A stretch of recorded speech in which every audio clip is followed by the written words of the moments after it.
ये प्रियो, हम वीडियो को शुरू करते हैं। यह उस समय की बात है जब परमेश्वर का भक्त एलीशा नबी परमेश्वर की ओर से इज़राइल के लोगों के बीच में सेवा किया करता था। उस समय बहुत से लोग एलीशा नबी के पास शिक्षा प्राप्त करने आते थे और उसके बहुत से चेले भी हो गए थे। एक दिन ऐसा हुआ कि एलीशा नबी का एक चेला मर गया। तब उसकी पत्नी एलीशा नबी के पास आकर उससे कहती है, तेरा दास मेरा पति मर गया और तू जानता है कि वह यहोवा का भय मानने वाला था। पर जिसका वह कर्जदार था वह आया और कहने लगे कि यदि वह उसका कर्ज नहीं चुकाएगी तो वह उसके दोनों पुत्रों को अपना दास बनाने के लिए ले जाएगा। प्रियो, यहाँ हम देखते हैं कि वह विधवा जिसका पति मर गया था, हमें उसका नाम नहीं बताया गया है, लेकिन मैं विश्वास करती हूँ कि यहोवा परमेश्वर उसका नाम जानते हैं, वैसे ही जैसे वह हम में से हर एक का नाम जानते हैं और हमसे प्रेम भी करते हैं। बाइबल हमें बताती है कि वह तारों को गिनता और उनमें से हर एक का नाम रखता है। तो प्रियो, जब वह परमेश्वर हर एक तारे का नाम रखता है तो वह हमारा नाम भी जानता है।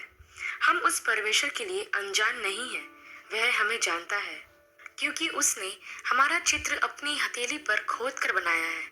यही नहीं प्रियो, हम देखते हैं कि वह विधवा एलीशा के पास आकर उससे कहती है कि उसका पति जो मर गया है वह यहोवा का भय मानता था, अर्थात वह परमेश्वर के डर भय में उसकी आज्ञाकारिता में अपने जीवन को व्यतीत करता था।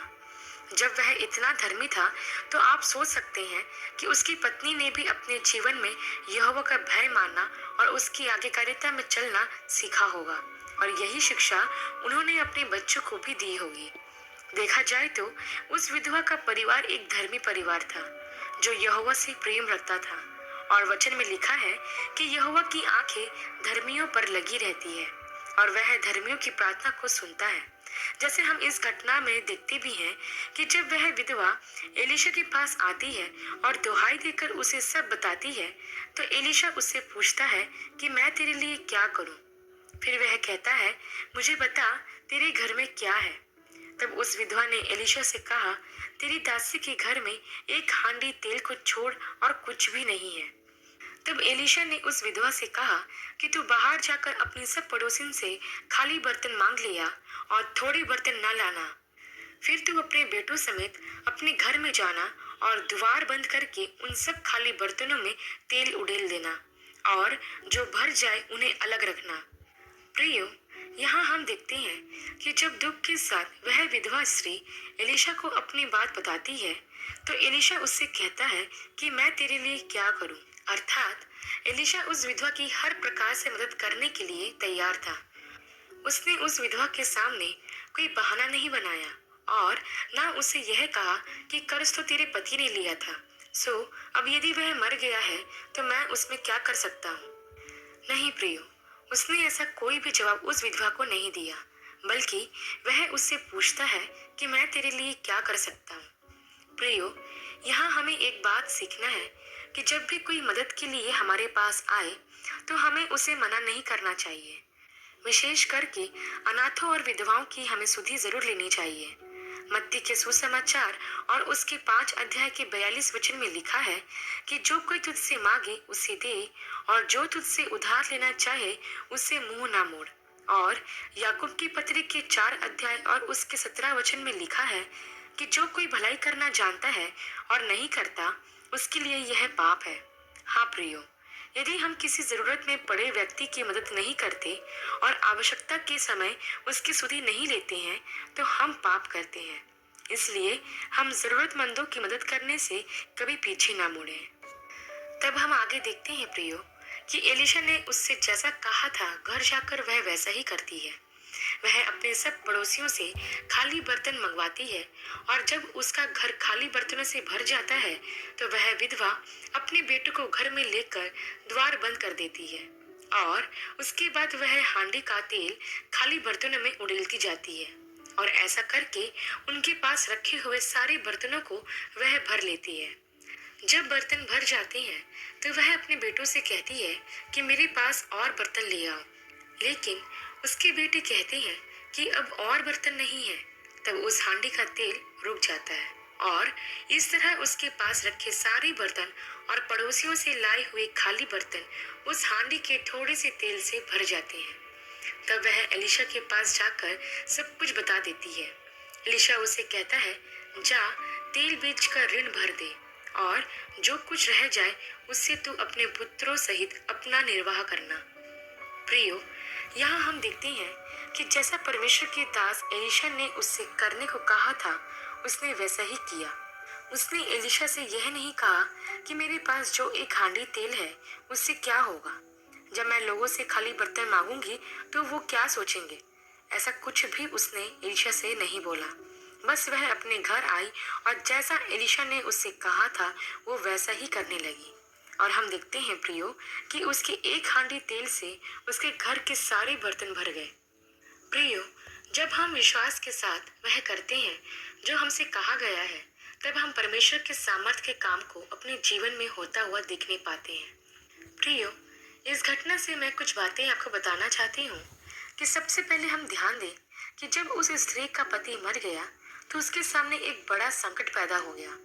वह यह कि जिस कर्जदार से उसके पति ने पैसा लिया था, वह उसके पास आकर उसे धमकाने लगा कि यदि वह उसका कर्ज नहीं चुकाएगी तो उसके पुत्र को वह ले जाकर अपना दास बना लेगा। प्रियो, उस विधवा का पति, उसका प्रेमी, उसका पालन पोषण करने वाला अब इस दुनिया में नहीं था। अपने पति की मौत से तो वह पहले ही टूट चुकी थी और अब एक और मुसीबत उसके सामने थी कि यदि वह कर्ज नहीं चुकाएगी तो उसके दोनों बेटे भी किसी के गुलाम बन जाएंगे। ऐसे कठिन समय में वो परमेश्वर के जन के पास मदद के लिए जाती है, क्योंकि शायद उसे यकीन था कि उसकी इस मुसीबत में परमेश्वर का जन एलिशा ही उसकी मदद कर सकता है। प्रियो, आज के समय में ऐसे बहुत से लोग हैं जो कर्ज की बोझ से दबे हुए हैं और मैंने ऐसे कई लोगों के बारे में सुना भी है जो कर्ज ना चुका पाने की स्थिति में अपने परिवार समेत आत्महत्या कर लेते हैं। ये विधवा भी ऐसे कई कदम उठा सकती थी, क्योंकि उसके पास कर्जदारों का कर्ज चुकाने के लिए कुछ भी पैसे नहीं थे, लेकिन उसके पास परमेश्वर था जो उनकी मदद करने के लिए हमेशा तैयार था। प्रियो, आत्महत्या किसी समस्या का समाधान नहीं होता, बल्कि ऐसा करके हम परमेश्वर की दृष्टि में जघन्य अपराध करते हैं। आज जो लोग कर्ज में डूबे हुए हैं, मैं उनसे कहना चाहती हूँ कि आप निराश ना हो, परमेश्वर पर विश्वास रखें, क्योंकि वह उपाय करने वाला परमेश्वर यहोवा है। अगर आपको कोई उम्मीद नजर नहीं आ रही तो यीशु मसीह की ओर देखिए, क्योंकि लिखा है, जितनों ने उसकी ओर दृष्टि की उन्होंने ज्योति पाई और उनका मुंह कभी काला ना होने पाया। हाँ प्रियो, जब आप अपने मुसीबत के समय परमेश्वर की ओर अपनी दृष्टि लगाते हैं तो वो आपको लज्जित होने नहीं देता, बल्कि आपकी सहायता करने के लिए हमेशा तत्पर और तैयार रहता है। प्रियो, एक और बात हम इस घटना में देखते हैं कि जब वह विधवा एलिशा के पास आती है तो एलिशा उससे कहता है कि तेरे पास क्या है, अर्थात वह उस विधवा से जानना चाहता था कि कुछ है जो तेरे पास बचा हो। तब उस विधवा ने एलिशा से कहा कि मेरे पास हांडी में थोड़ा सा तेल है। प्रियो, जब वह विधवा एलिशा के पास आई तो एलिशा ने उससे यह नहीं कहा कि तेरा कितना कर्ज है, जितना भी है मैं चुका दूंगा या मैं तुझे पैसा दे दूंगा। नहीं प्रियो, एलिशा ने उस विधवा को किसी भी प्रकार का पैसा नहीं दिया, बल्कि उससे पूछा कि तेरे पास क्या है। प्रियो, ऐसा ही एक सवाल परमेश्वर ने मूसा से भी पूछा था कि तेरे हाथ में क्या है। उसने कहा, लाठी। तब परमेश्वर ने उसी लाठी के द्वारा मिस्र में अद्भुत काम किए। उसी लाठी से लाल समुद्र दो भाग हुआ। उसी लाठी को जब चट्टान पर मारा गया तो चट्टान से पानी की धारा बह निकली। वैसे ही प्रियो, हम नए नियम में भी देखते हैं कि जब हजारों की संख्या में भीड़ प्रभु के पीछे थी और जब प्रभु ने उन्हें भूखा देखा तो प्रभु ने पूछा कि तुम्हारे पास कितनी रोटी है। तो सिर्फ एक बच्चे के पास 5 रोटी और 2 मछली थी और प्रभु ने उन्हीं 5 रोटी और 2 मछली से 5000 से ज्यादा लोगों को भोजन कराया। प्रियो, यहाँ हम सीखते हैं कि जो हमारे पास है वही हमारे बहुत काम का है। सारपत की विधवा का थोड़ा सा आटा उसको पूरे अकाल में काम आया। 5 रोटी 2 मछली से हजारों लोगों का पेट भरा। और इस विधवा की हांडी का थोड़ा सा तेल उसके घर के पूरे बर्तन भर देता है। प्रियो, हमारा परमेश्वर सीमित चीजों में असीमित कार्य करने वाला परमेश्वर है। वो विधवा यह जानती थी कि उसके पास क्या नहीं है, परंतु वो यह भी जानती थी कि उसके पास क्या है। उसके पास हांडी में थोड़ा सा तेल था और यह उसने एलिशा को बताया। कभी कभी हम भी यही सोचते हैं कि हमारे पास कुछ नहीं है। क्यों हम सिर्फ यही देखते हैं कि हमारे पास क्या नहीं है, हम यह नहीं देख पाते कि हमारे पास क्या है। और जब आप यह जान लेते हैं कि आपके पास क्या है, तब परमेश्वर उसको जो आपके पास है आशीषित करता और बढ़ाता भी है। इसलिए प्रियो, जो आपके पास नहीं है उस पर नहीं, परंतु जो आपके पास है उस पर ध्यान दीजिए और उसे प्रभु को सौंपिए। हो सकता है जो आपके पास है वो आपका आखिरी रुपया हो सकता है वो आखिरी मुट्ठी आटा हो, या हो सकता है वो आपका आखिरी अनाज हो। जो भी हो, उसे परमेश्वर के चरणों में अर्पण कर दे। तब देखिए परमेश्वर आपके उस थोड़ी सी सामग्री में कैसी भरपूरी देता है। प्रियो, ध्यान दे, जब उस विधवा को हांडी का तेल दूसरे बर्तनों में उड़ेलने के लिए कहा गया तो उसने वैसा ही किया। उसने यह नहीं सोचा कि इतना सा तेल इतने सारे बर्तन में कैसे समाएगा। नहीं प्रियो, उसने ऐसा कुछ नहीं सोचा, बल्कि वह एलिशा के कहे अनुसार वह पड़ोसियों से भी बर्तन मांग लाती और उन बर्तनों में भी वह उस हांडी के तेल से भर देती है। प्रियो, यहाँ हम सीखते हैं उड़ेलना। जो उसके पास था उसे उसने उड़ेल दिया। कभी कभी हम यह सोचते हैं कि मेरे पास तो इतने ही रुपए हैं, यदि यह भी मैं किसी को दे दूंगा तो मेरे पास क्या बचेगा। यदि यह भी मैं दान कर दूंगा तो मेरे पास कुछ नहीं बचेगा। लेकिन प्रियो, यदि हम ऐसा सोचते हैं तो हम कभी परमेश्वर की आशीष को महसूस नहीं कर पाएंगे। ध्यान रखें, उस तेल की बढ़ती तभी हो रही थी जब वह उंडेला गया। यदि वह विधवा उस हांडी के तेल को देखती रहती तो शायद वह परमेश्वर के चमत्कार को देख नहीं पाती।